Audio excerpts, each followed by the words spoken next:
Cette semaine, dans Carnet de santé, nous examinons les dangers du tabagisme.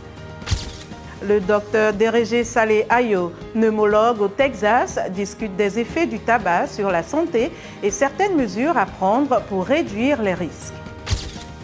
Les scientifiques se penchent sur l'environnement alors qu'ils visent à prévenir la prochaine pandémie.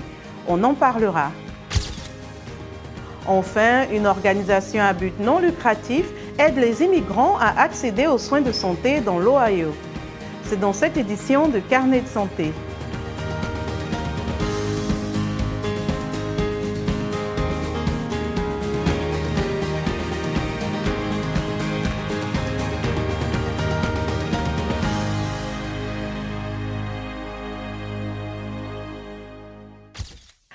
Bonjour à tous, merci de nous rejoindre pour une nouvelle édition de Carnet de santé. Plus d'1 milliard de personnes dans le monde fument. Près de 80% d'entre elles vivent dans des pays à revenus faibles ou intermédiaires, selon l'Organisation mondiale de la santé. L'OMS affirme que le tabac est la principale cause des décès évitables dans le monde. Le tabac, un produit très addictif, peut causer entre autres le cancer et des maladies cardiovasculaires. Selon les experts, l'usage du tabac peut également réduire la fertilité chez la femme et chez l'homme. Les données montrent qu'en Afrique, un adolescent sur 5 consomme désormais du tabac. La journée mondiale sans tabac est célébrée chaque année dans le monde entier le 31 mai pour sensibiliser entre autres aux dangers du tabagisme. Ces dangers, nous en avons parlé avec des experts et des jeunes à Kinshasa en RDC. Notre correspondant André Ndambi nous en dit plus. L'utilisation du tabac par les jeunes à Kinshasa, tout comme dans d'autres régions, peut avoir des conséquences néfastes sur leur santé et leur bien-être. La cigarette est un produit qui détruit la santé. Donc c'est bien écrit. Quand tu prends la cigarette, tu regardes, on a écrit « fumer est préjudiciable à la santé ». Donc moi-même, étant que jeune, je ne prends pas. Et je conseille aussi à d'autres jeunes de laisser ce type de cigarettes. Donc quand vous fumez, à l'avenir, soit au long de la vie, il y aura des maladies qui arrivent parfois à cause de ces cigarettes-là. Et surtout, il y a des médicaments qu'on met à l'intérieur que nous ne connaissons pas. Quand nous prenons, donc ça va nous détruire et ça va aussi endommager nos poumons. Celui-là, il est nuisible. Ça détruit les organismes, surtout les organes pulmonaires, les organes respiratoires, puisque c'est du fumée. Il y a des dioxines de carbone dans ce que nous consommons là. Les constructeurs, le fabricant le sait très bien. Il nous prévoit. Parce que lui, il n'est qu'un investisseur. Il va investir pour gagner. Il sait que dans la fumée, il paie les taxes de l'État. Il fallait que l'État l'interdise au moins à fermer tous ces tabacs qui fabriquent le tabac, le tabagisme. Tous ces industries-là, l'État commence par les fermer pour que nous cessons, du moins. Il est difficile, mais pas impossible. L'Alliance congolaise pour le contrôle de tabac, ACCT, une organisation de la société civile, attire l'attention sur les dangers de la cigarette pour la santé des consommateurs. Elle tire la sonnette d'alarme sur sa commercialisation en RDC. Les experts sont donc d'avis que le tabac peut nuire à la santé. Ces fumeurs auront plus le problème de santé publique, comme celui affectant le cœur et le vaisseau, le problème respiratoire et pulmonaire, on peut citer l'asthme et tout excessif. Et il y a certaines théories qui nous disent que les fumeurs ont souvent un problème d'une obstruction de bronches et qui sont chroniques. Certains experts soulignent aussi que fumer peut entraîner une stigmatisation sociale, une exclusion et des pressions entre pairs, ainsi que favoriser des comportements à risque associés à la consommation du tabac, tels que la consommation de l'alcool et de drogue. Des organisations comme l'ACCT estiment donc qu'il est important de sensibiliser les jeunes Congolais aux dangers du tabac et de promouvoir des programmes de prévention du tabagisme. Récit Jean-Louis Mafema, reportage André Ndambi pour VOA Afrique, Kinshasa.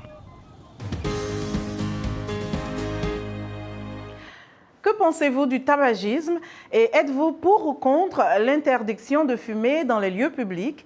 Voici quelques réactions du Nigeria. Je suis contre le tabac en général, qu'il soit utilisé en public ou en privé, en raison de ses effets négatifs sur la santé. Je suis contre, même quand les gens fument, cela mérite. On dit que le tabagisme passif est encore pire. Je suis contre à 100%. Je suis contre le fait de fumer en public, quelle que soit la substance. Et lorsque vous fumez, ces substances ont été inhalées par les gens autour de vous. C'est également dangereux pour la santé des gens autour de vous.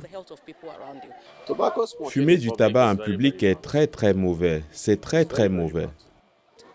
Vous savez, les gens qui produisent le tabac disent même qu'il y a des risques de mourir jeune si vous en prenez. Et son usage crée une telle dépendance qu'il est difficile de mettre fin à la consommation. Il affecte les poumons et nuit à la santé.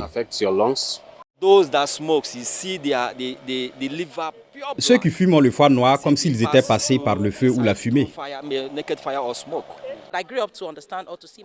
Mais j'ai grandi en comprenant ou en voyant mon père fumer du tabac. Et ce qui l'a tué, c'est une infection des poumons. Lorsque le médecin a décrit l'aspect des poumons, il a dit que les poumons étaient censés être blancs ou brillants. Mais ces poumons sont devenus complètement noirs, comme du charbon. Voilà ce que cela fait aux gens. Il tue progressivement. Il affecte le foie, tous les organes, pas seulement les poumons. C'est la raison pour laquelle les jeunes doivent le comprendre dès maintenant.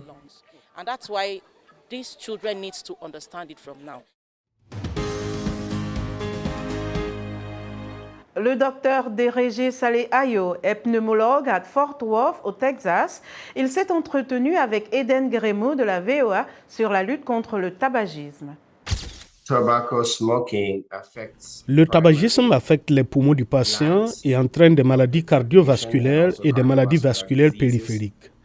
Et si vous regardez les données, le cancer du poumon tue plus de gens que les cancers du sein, de la prostate et du côlon combinés. Le cancer du poumon est donc la première cause de mortalité par le cancer. Il y a des effets sur le cœur, comme les crises cardiaques. Il peut provoquer des maladies vasculaires périphériques qui affectent la circulation du sang dans les jambes, dans les membres et qui entraînent parfois l'amputation des jambes. Les gens qui utilisent littéralement des hookahs et d'autres chichas et ce qu'on appelle des produits du tabac chauffé sont tout aussi dangereux, sinon plus, que de fumer des cigarettes. Si vous vous asseyez dans un magasin de hookah et fumez la chicha pendant 1 heure, cela équivaut à fumer 10 cigarettes.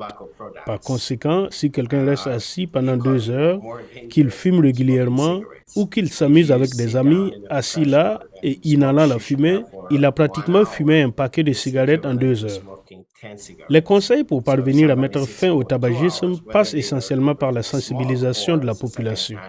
Une fois que les gens connaissent les dangers du tabagisme, notamment le cancer, les maladies cardiovasculaires et les maladies vasculaires périphériques, la plupart d'entre eux souhaitent arrêter de fumer. Mais seulement 4% de ces personnes peuvent arrêter de fumer par elles-mêmes sans aucune aide.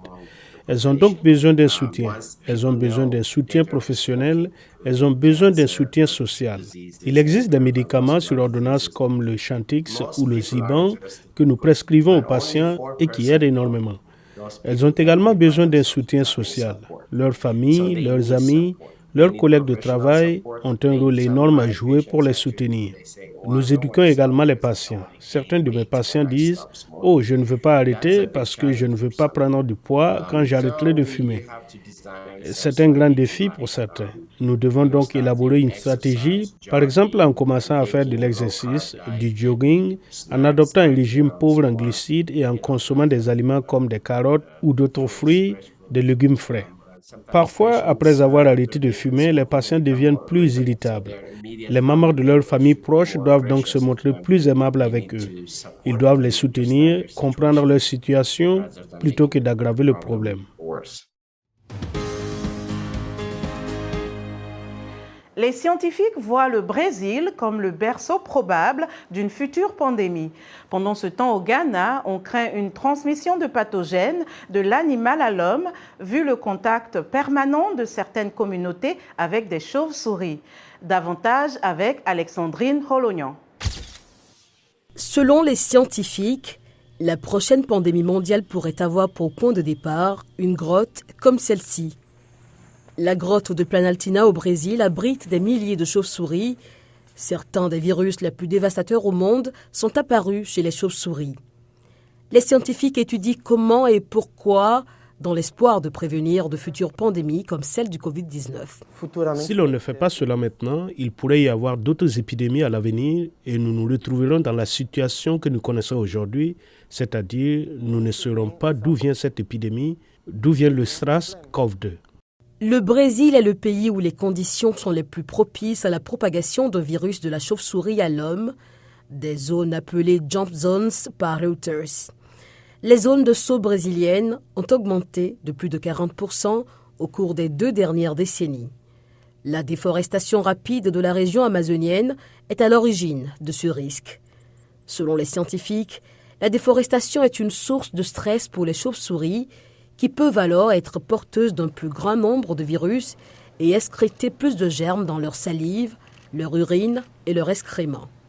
Au Ghana, l'agriculteur Boama Sonka fait preuve de prudence lorsqu'il se promène dans les bois. D'autres virus de chauve-souris ont également été associés à certaines des maladies les plus meurtrières du dernier demi-siècle, comme Ebola, Nipah et le SRAS. Jean de Dieu Mukunzi, qui est originaire du Rwanda, a fondé Ebenezer Healthcare Access, une organisation à but non lucratif pour aider les immigrants à avoir accès aux soins de santé dans l'État américain de l'Ohio. Tim Ishimwe s'est rendu à Dayton et l'a rencontré. Le récit est de Ginny Niwa. L'inspiration de Jean de Dieu Mukunzi vient de son expérience personnelle.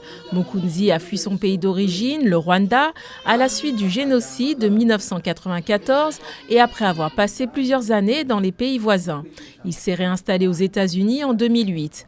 Il a ensuite terminé ses études en santé publique en 2009, mais au départ, il avait du mal à communiquer et n'était pas en mesure d'accéder aux soins de santé.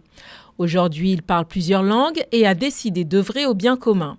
Il a fondé Ebenezer Healthcare Access en 2019, une organisation à but non lucratif pour aider les immigrants qui pourraient se retrouver dans la même situation que lui. Nous aidons les immigrants à accéder aux services de santé en les aidant à demander une assurance maladie ici en Amérique. En plus de cela, nous les aidons avec une éducation à la santé dans différentes langues. Afin d'être en mesure d'aider ces immigrants, vous devez connaître leur culture. Nous avons donc formé des prestataires de soins de santé, des infirmières, des travailleurs sociaux, des prestataires de soins médicaux à la culture des personnes qu'ils voient afin que les soins puissent réussir. L'organisation de Mukunzi s'associe à 29 hôpitaux de la région et à des institutions universitaires telles que l'Université de Dayton et la Wright State University. Nous travaillons en étroite collaboration avec de nombreuses organisations différentes, notamment dans les domaines de l'éducation, de la justice, de la culture, des arts liés à la santé, afin de répondre aux besoins des personnes. Nous veillons également à ce que les documents soient traduits dans différentes langues. Mukeshimana Ruvamwambo, une réfugiée congolaise et mère de 4 enfants, confie qu'elle n'attend plus d'être gravement malade pour voir un médecin. Je ne vais pas à l'hôpital quand je suis terriblement malade. Ils planifient nos rendez-vous et ils nous informeront quand y aller. Et puis vous y allez et obtenez des traitements. Vous recevrez des médicaments même si vous n'êtes pas très malade. Vous n'irez pas seulement à l'hôpital pour un traitement médical, ils planifieront cela pour vous. Afin de permettre aux immigrants d'obtenir plus facilement les soins requis, quelle que soit leur langue, Ebenezer a mis en place une hotline où ils peuvent appeler et être assistés par des personnes qui parlent le Kinyarwanda, le Kirundi, le Swahili et d'autres langues étrangères. Notre émission tire à sa fin. Pour plus d'informations, rendez-vous sur notre site web voaafrique.com. Vos questions et réactions sont toujours les bienvenues sur la page Facebook de VOA Afrique. Vous pouvez aussi me suivre sur Twitter, @linormoudou. Merci de votre fidélité à Carnet de santé. D'ici la semaine prochaine, portez-vous bien. À bientôt.